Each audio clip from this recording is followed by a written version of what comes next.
Hey, what's up, everybody? Welcome back to another video from Ludy Bros Entertainment. Little bro Logan Ludy's still here. Big bro Lamar Ludy's right here with you. We're going to go through some stuff today. We want to talk about ways that we think you could fix episode 9. We talked about in a previous video our likes and our dislikes for the video. Now we want to give you guys some of our ideas that we have for episode 9 and how you can improve the movie, make it better, just really set something up for the future for the Star Wars franchise. So, little bro, why don't you jump on in? Tell us what's your first way that you would fix the movie. Okay, so right off the bat, my first fix would be Kylo Ren's, trying to turn Rey to the dark side. See, he tried it. He tried it in Last Jedi, where, he tried to bring it over to his side because of just the way Raiden was looking for like father figures, and Kylo Ren told her he was wrong and whatnot, that she was nothing, but he wasn't anything to her, and she denied him like in the Last Jedi, like because she wanted to be she wanted to be Jedi because of Luke and Leia and all her friends, and he kept trying to push that in Rise of Skywalker, and I was just like, well, dude, like you keep trying to turn her, but she's not gonna turn. And because you've already tried it in the last movie, it's clearly not going to work. So you should be focusing on, just getting rid of her, because she's basically your enemy from now on. Mm-hmm. So that would be a little. What about you, big bro? Well, I think that's a good fix. First of all, I think that's a good fix, is changing the dynamic between Kylo Ren and Rey. I think that's a good direction to try and help fix the movie.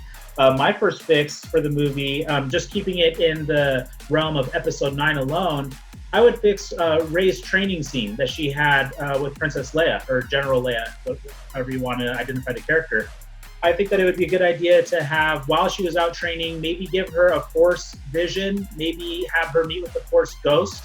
We kind of mentioned in our previous video Force Ghosts, and you'll actually see those. That's one of my major ways to fix the movie as we go through this video, including the Force Ghosts and having those ghosts tie back into the previous 8 movies. I think that's a major way that you can fix this movie, is by having a better connective, cohesive idea, and you can use the Force Ghosts as that overarching emblem, so to speak, of connecting the movies together. Having a Force Ghost appear, it could have been Luke, it could have been Yoda, especially Luke and what he meant to Rey. They tried to play up their relationship in The Last Jedi. If you go with Luke appearing to her as a Force Ghost during her training sequence, that really can go a long way towards improving upon this movie and give us, the fans, it gives us another opportunity to see Luke Skywalker on the big screen, and it can give a little more insight into the way that Rey was being trained. So what was your second pick? So my second thing is the Sith fleet. Now, in the beginning, I thought it was really cool, because to have like millions, or I don't even know how many, because they're so, but like thousands of ships that are rising and being built. But like when they threw them into play with mini Death Star lasers, I was just like, wow, this is really overkill. I mean, like realistically, how would any other force contend with that? Maybe like holding a gun up on Earth, and like you just step out of line, then bang.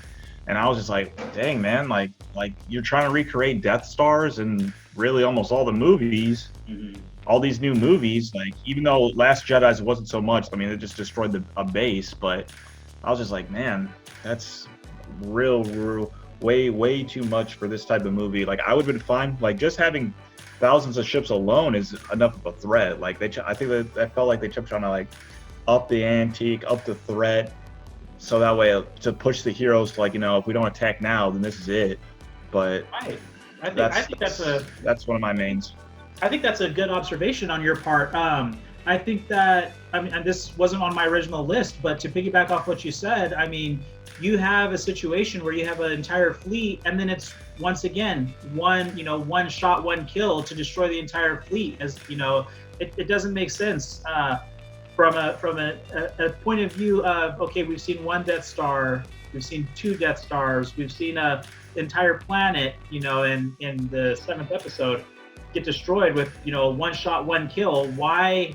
It's as if our villains don't learn anything from their previous mistakes. And that is actually one of my fixes for this movie. And I'll save that one for the last fix. But my second way of fixing this movie was the Han Solo scene. Now, I love Harrison Ford. I'm not a fan of the Han Solo character, for another video, but I do love Harrison Ford, and I was kind of glad to see him on the screen. But I think that you can fix that scene, and you can make it flow a little bit better if you. And this was my personal take on it, and my way of fixing it. I think that you can still keep that scene in there just the way that it was. But I always envisioned this. I envisioned Darth Vader, a Force ghost of Darth Vader, kind of walking through the memory of Han Solo and attacking Kylo Ren, and proving to Kylo Ren that he's not strong enough in the dark side of the Force.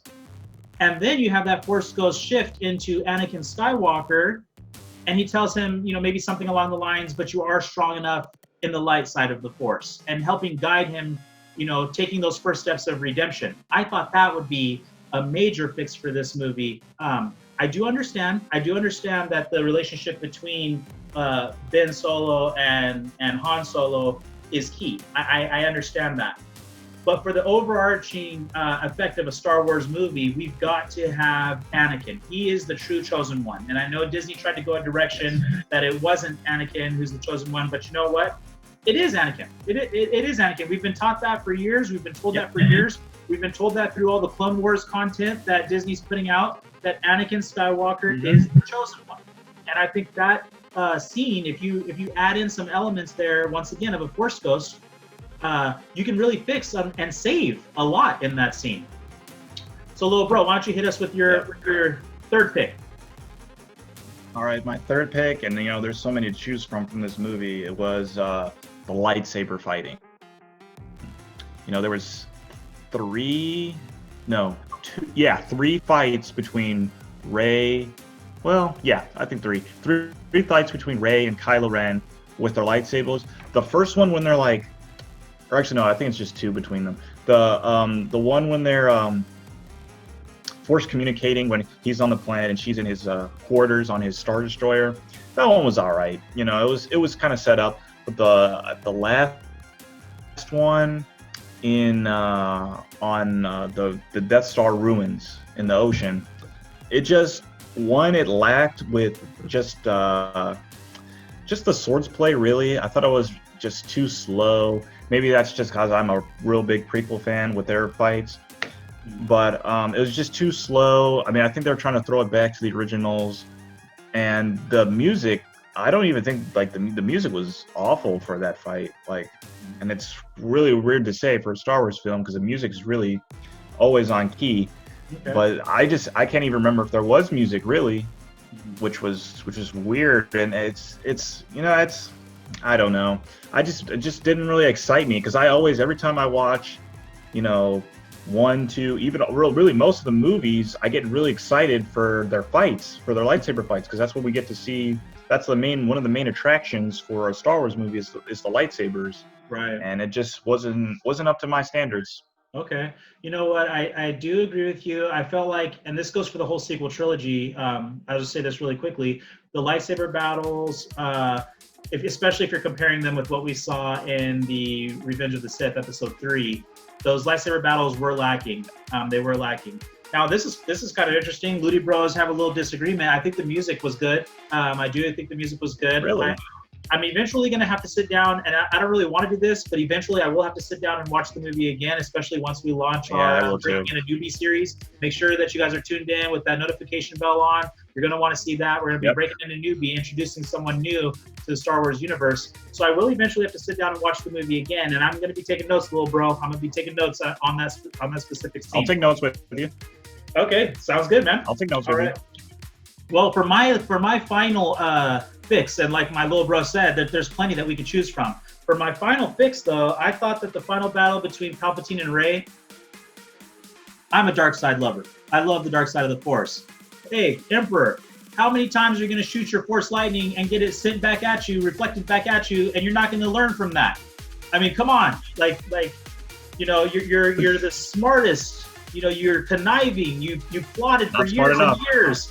and this is the way that you go out. I mean, that alone to me was enough to make me just kind of want to walk away from the film.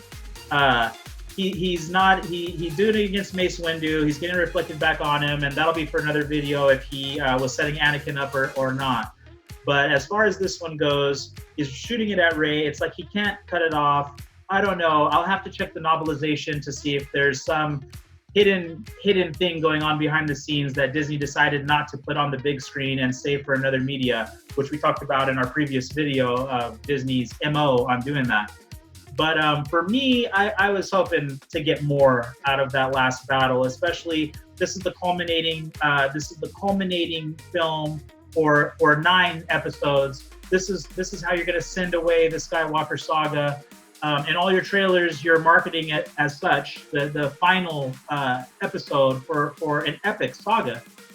And it's going to go out where the big bad guy is shooting his lightning and he can't seem to control it, and he burns himself up. And I mean, that's something that can be fixed, and it really could be saved. Yeah, to piggyback off that point, I would have liked to have, when Ben Solo and Rey, stand together against the Emperor. I would have liked the Emperor to have, instead of stealing the Force from him, I would have rather have had him come out with a lightsaber and fight them both. Yeah, I would too. Or I mean, that was if he is a clone, if he is a clone for as the book says, then have maybe multiple clones come out and surround them with lightsabers and have them fight instead of that's awesome. I mean, and that's the thing about this movie. You shouldn't be able to sit with your friends and family and be like, well, this would improve this would improve this would improve this. You should walk out of a movie theater feeling good with what you've seen. Not saying, well, I think there's ways that we can improve upon it. That's not how you should be walking away from a Star Wars film. So these were just 6 ideas that we sat down, came up with. My little bro got 3, I got 3, and even along the way during the course of this video, during the course of this journey, we're coming up with other ways. We want to hear from you guys. What do you guys think? Maybe you liked it. Maybe you thought it was a perfect film. Maybe you can point something out to us, to the Ludy Bros, that we missed, and maybe you could change our minds. So we're open to the dialogue. We're looking for conversation. Please hit us up in the comments below. Make sure you have your notification bell turned on. Make sure you're subscribed, because more content's coming. All right. Well, hey, thanks for tuning in. We appreciate it. We appreciate you guys. Thanks for tuning in. We'll talk to you next time.